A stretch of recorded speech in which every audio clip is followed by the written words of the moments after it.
नमस्कार दोस्तों, मैं नीरज श्रीवास्तव। आप सभी लोग देख रहे हैं नियो मीडिया। 10 साल बीजेपी की सरकार रही और 10 साल को एक दशक बोलते हैं। एक दशक में बहुत कुछ बदल जाता है। ऐसा लग रहा है कि अब भारत देश की राजनीति भी बदल गई है। देश की आम जनता जो कभी बीजेपी को वोट करना पसंद करती थी, उसका भी मूड बदल गया है। और रही सही जो कसर है, वो ऐसा महसूस होना शुरू हो गया है कि मुख्य धारा की मीडिया और प्रिंट मीडिया भी अपना मन बदलना शुरू कर दी है। साथ ही साथ जो कि अधिकारी हैं वो भी अपना मूड बदलना शुरू कर दिए, यानी कि उनके अंदर भी एक परिवर्तन आना शुरू हो गया। अब लोग इंडिया गठबंधन को, जो कि आज से कुछ महीना पहले घमंडिया गठबंधन या ऐसा गठबंधन बोलते थे कि जिसका कोई नेता नहीं है, लेकिन ऐसा लगता है मानो कि इंडिया गठबंधन ने ये मान लिया है कि राहुल गांधी जी ही उनके नेता हैं और आने वाले समय में प्रधानमंत्री पद के उम्मीदवार भी होंगे अगर विगत 21 सालों में एनडीए की सरकार गिर जाती है तो। याद कीजिए, 2 दिन पहले राहुल गांधी जी वायनाड केरला में, जहां पर एक भारी त्रासदी हुई थी, वहां पर राहुल गांधी जी वहां जिन लोगों के साथ ये घटना घटी है, जो लोग उस बाढ़ में पीड़ित हैं, जो बह गए थे, उनसे मिलने गए थे और उनके दुख दर्द को बांटने की कोशिश कर रहे थे। वहां राहुल गांधी जी का 1 दिन का कार्यक्रम था, लेकिन उसको बढ़ा के 2 दिन का कार्यक्रम कर दिया जाता है। राहुल गांधी जी वायनाड से ही रात के लगभग 1:30 से 2 बजे के बीच में एक ट्वीट करते हैं। तो इस ट्वीट में उन्होंने लिखा हुआ है, apparently 2 in 1 did not like my चक्रव्यूह स्पीच,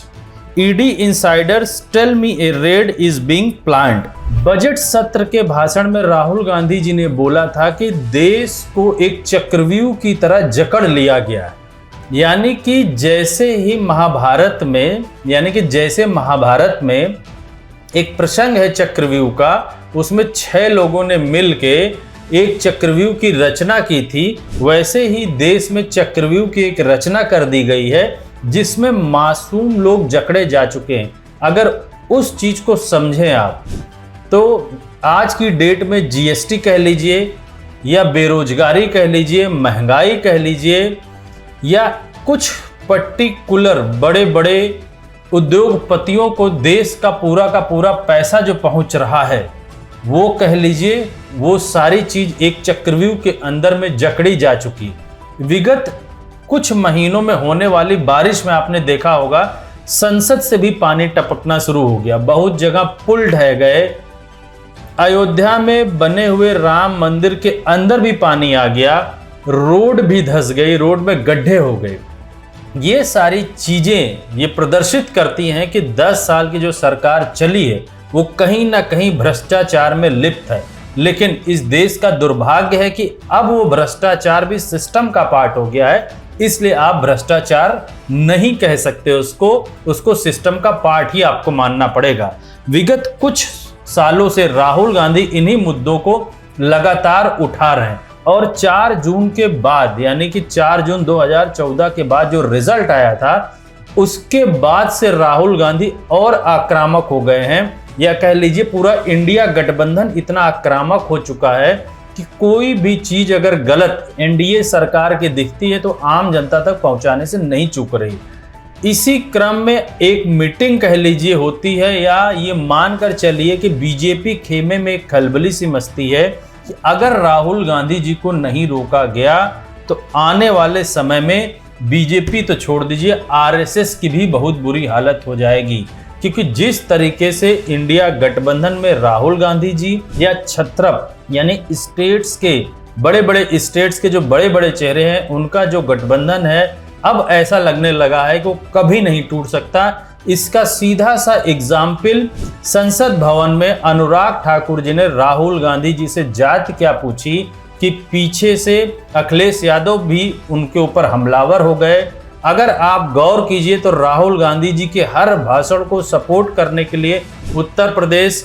का बड़ा चेहरा, महाराष्ट्र का बड़ा चेहरा, बंगाल का बड़ा चेहरा या साउथ के सारे बड़े चेहरे सामने आकर खड़े हो जाते हैं। यानी कि ये एक मजबूती है और एक तरीके का एक बहुत सशक्त गठबंधन है जिसको कभी बीजेपी घमंडिया और इंडी गठबंधन के नाम से पुकारा करती थी, आज वही पूरे देश में लोगों की सबसे पहली पसंद है। यही कारण है कि राहुल गांधी जी ने ट्वीट किया कि बहुत जल्दी ही मेरे ऊपर ईडी की रेड पड़ने वाली है, क्योंकि ये बात लोगों को समझ में आ चुकी है। एनडीए गठबंधन यानी बीजेपी को, अदर घटक दल को इससे कोई मतलब नहीं, पूर्णतः सीधे सीधे बीजेपी को ही मतलब है कि राहुल गांधी जी अगर इसी रफ्तार में चलते रहे, यानी कि राहुल गांधी जी की जो आंधी अगर ऐसी ही चलती रही, आने वाले 4 स्टेट्स के इलेक्शन में बीजेपी साफ हो जाएगी, जिसमें से उत्तर प्रदेश के 10 सीटों का बाई इलेक्शन है, उसमें भी बीजेपी के बुरे हारने के संकेत मिलना शुरू हो गए हैं। इसी बात से बीजेपी अंदर खाने अमित शाह जी और हमारे माननीय प्रधानमंत्री मोदी जी परेशान हैं कि कहीं अगर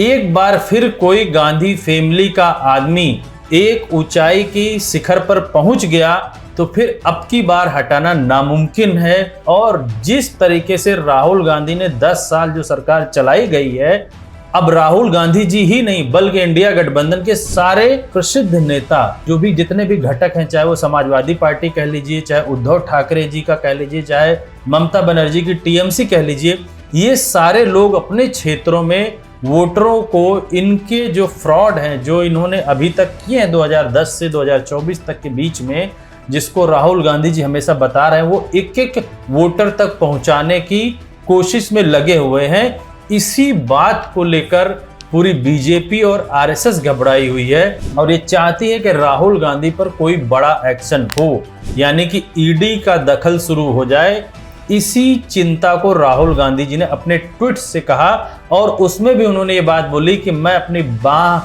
फैलाकर उन लोगों का स्वागत करता हूं, मेरे साथ आए, चाय और बिस्किट के साथ हम नाश्ता करेंगे। अभी अगर गौर कीजिए तो सारे बड़े से बड़े चैनल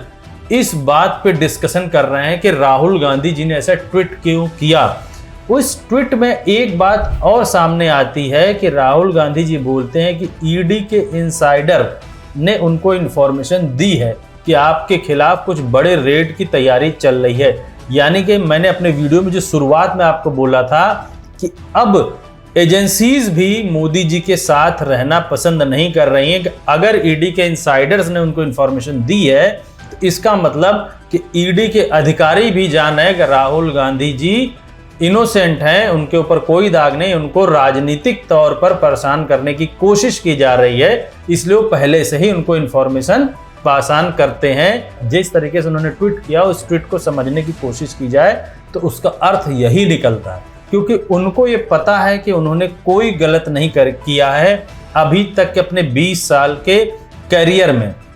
याद कीजिए जब 2004 से 2009 और 2009 से 2014 तक यूपीए 1 और यूपीए 2 की सरकार थी, तो सब लोग यही बोलते थे कि राहुल गांधी जी ने कोई पद नहीं लिया, वो पद से भागते हैं। लेकिन आज अगर सोचिए तो वही चीज राहुल गांधी के लिए रामबाण है। नहीं तो यही बीजेपी कहीं ना कहीं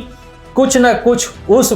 विभाग के मुद्दे निकाल कर और उसमें फ्रॉड दिखाती, यानी कि उसमें घपले की चीजें दिखाती और राहुल गांधी के ऊपर एक आरोप जड़ देती। चूंकि कोई पद नहीं लिया है इसलिए राहुल गांधी पूरे ईमानदार हैं। सिर्फ एक नेशनल हेराल्ड केस ऐसा है जिसको जबरदस्ती का बनाने की कोशिश कर रही बीजेपी, और यहीं से वो चाहती है कि किसी भी तरीके से राहुल गांधी को परेशान शुरू किया जाए और राहुल गांधी जी के थ्रू स्टेट के सारे लोग जो छत्रप हैं, जो बड़े नेता हैं, जैसे अखिलेश यादव जी को कह लीजिए, उद्धव ठाकरे जी को कह लीजिए, तृणमूल कांग्रेस को कह लीजिए, ये साउथ के लोगों को कह लीजिए, हरियाणा के हुड्डा परिवार को कह लीजिए, इन लोगों को डराने की कोशिश की जा रही है। आने वाले 3 स्टेट्स के इलेक्शंस में बीजेपी किसी भी तरीके से